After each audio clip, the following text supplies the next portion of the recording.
Hey there, welcome to Crystal Talks. It is Cynthia and I here today, Katie and Cynthia today. Forgot my name for a minute. How silly am I? Anyway, the stone we are talking about has a really cool legend behind it. So let's just jump off and share the legend with you. The native Inuit tribes of North America claim that the first of this stone fell from the Aurora Borealis, which is the northern lights, from the fire of their ancestors. There's another legend that says there was a brave Inuit warrior who struck this stone with his spear and created the northern lights. So you can imagine how magical this stone is. Cynthia, what are we talking about today? Well, it is called, it has two names. One of them is the Stone of the Northern Lights. And it's the beautiful, again, one of my favorites, longtime favorites, Labradorite. It's an absolutely gorgeous stone, and it has all of those beautiful colors of the Northern Lights.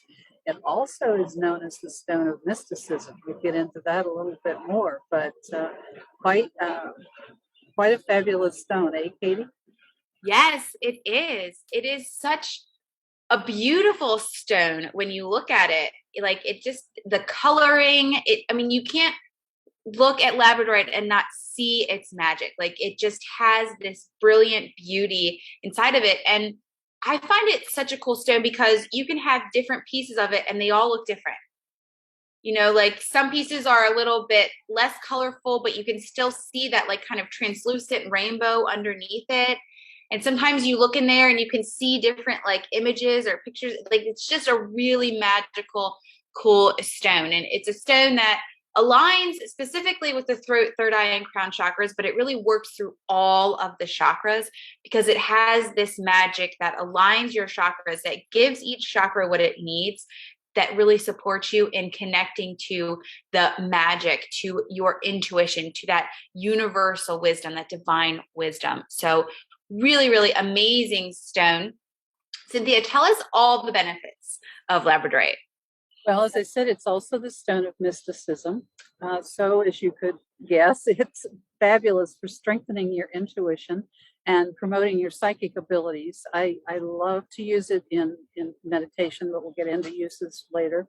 It balances and protects your aura, helps raising your consciousness, and it grounds your spiritual energies. So, very, very strong in that area. It's also known as the stone of transformation. It'll support you during change, and it imparts strength and perseverance. It's also powerful in revealing the truths that are actually behind illusions that we have. It banishes fears and insecurities. It strengthens faith in yourself as well and trust in the universe. So good for that confidence and truth. It stimulates the imagination, as you can imagine, and calms your overactive that squirrel brain or monkey brain. Developing helps you develop enthusiasm and new ideas. So it's great for creativity. We've said it's a stone of transformation. It's a useful companion then as you're going through change. It as far as physically, the chakra alignment that Katie talked about, it's great for helping with disorders of the eyes and the brain. It helps stimulate mental acuity. It relieves anxiety and stress. At the same time, it helps us with our metabolism. It helps balance hormones and relieve menstrual tension. And it's useful for colds, for gout, for rheumatism, helps lower blood pressure, and it aids in digestion. So again, a powerful stone with a myriad of uses that you can pick from. So many amazing benefits of this stone. And just like, when you see the stone, you can see the magic in it. But the crazy thing is there is not much well-known history of the stone documented. The Inuit used powdered labradorite as potent remedy to cure sickness and a multitude of ailments. They believed it gave someone new life, increased energy, and drawed in ancestral spirits inside of them. They also use it as a protective amulet. They believe that it would ease anxiety, and the wearer had guardianship of their ancestors. So this specific tribe had some history with using it, but other than that, we don't know much about it. We know that it was used by the red paint people of Maine for over 1,000 years. But besides that, it's more in modern history. The 18th and 19th centuries used as jewelry, a very popular gem in Europe. And this is around, it was first discovered in 1770 in Canada and named for the area it was from, Labrador, Canada. So that's really the history that we know about Labradorite. But I would venture to guess that it has a lot more history. It's just not documented, so we just don't know it, which kind of adds to its like mystical, magical elements of Labradorite. So how can we use this stone today? What are some ways we can use it today, Cynthia? Well, if you wear it as a piece of jewelry, is particularly effective as it gets lays right against the skin and connects directly with your body. That's very helpful for harmony, balance, and chakra healing. Although carrying it in your pocket is also useful. Place it anywhere in your home that you are looking for some inspiration, especially when you're writing. It's another one that's very good for communication. Use it in meditation. I'm sure Katie will talk about this some more for strengthening your psychic abilities. In Feng Shui, it's frequently used. It has a water energy and it creates that flow. So it's great for that, creating that kind of energy and helping no stagnant energy. And of course, this is one you can use in your.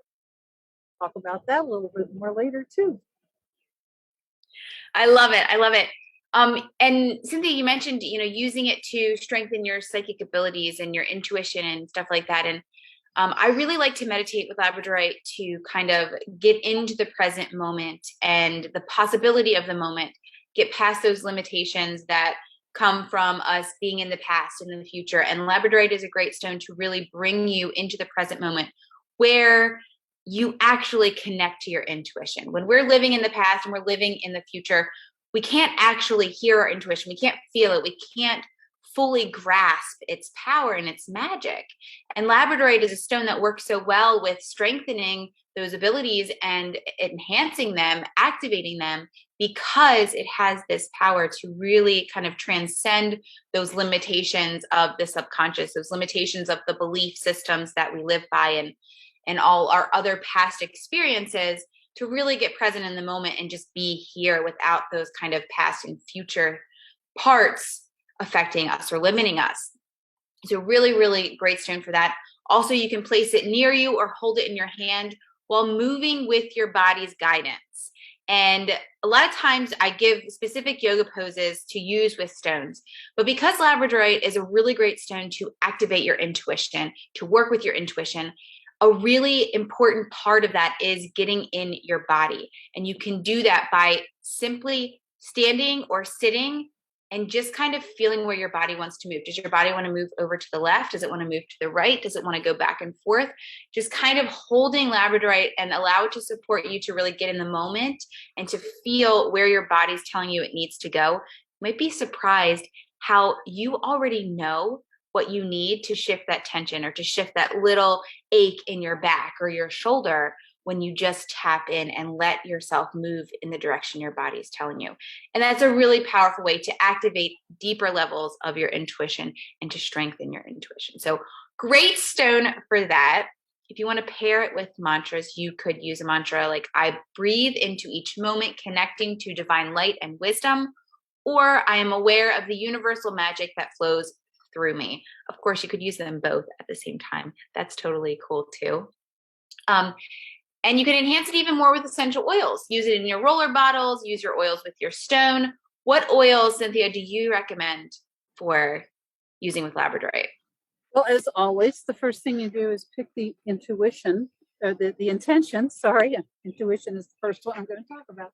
Your intention that you want with the stone, and then choose the essential oil that you feel will work best with that. And as you go along, you'll learn to trust your intuition on which essential oil.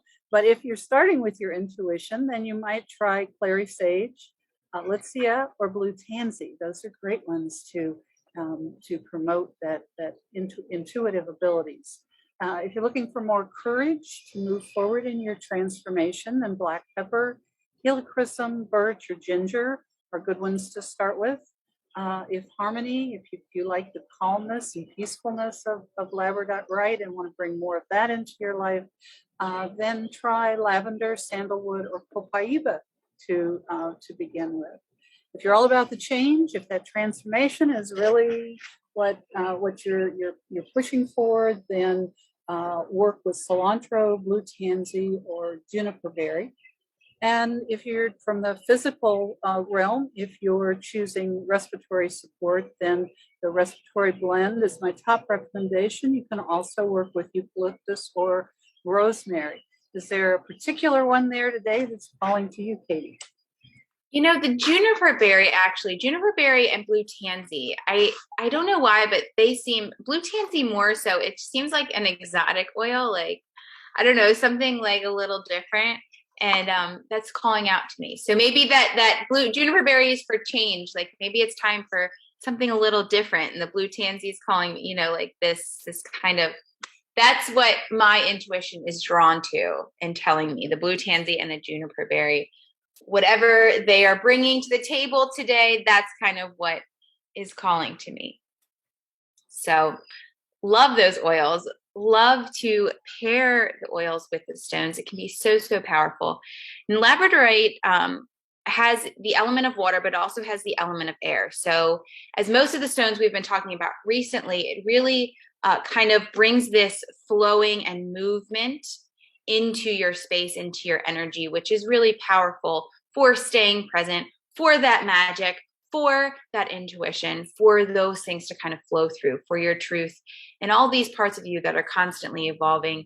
Labradorite really supports you in staying in the flow, moving through your life, through your journey. It aligns with two goddesses. I am not sure how to pronounce that. Arinrod, the Welsh goddess of the moon and stars, and Cerdwin, the Welsh goddess of inspiration and knowledge. So really has that kind of knowledge, wisdom, inspiration, the moon and star magic flowing through Labradorite. If you would like to get the PDF with all the information about Labradorite, just drop a comment below. PDF, get the PDF right over to you. I feel like I just said PDF so many times in that sentence, but that's okay. And we will meet you back here next week with another amazing stone centered around intuition.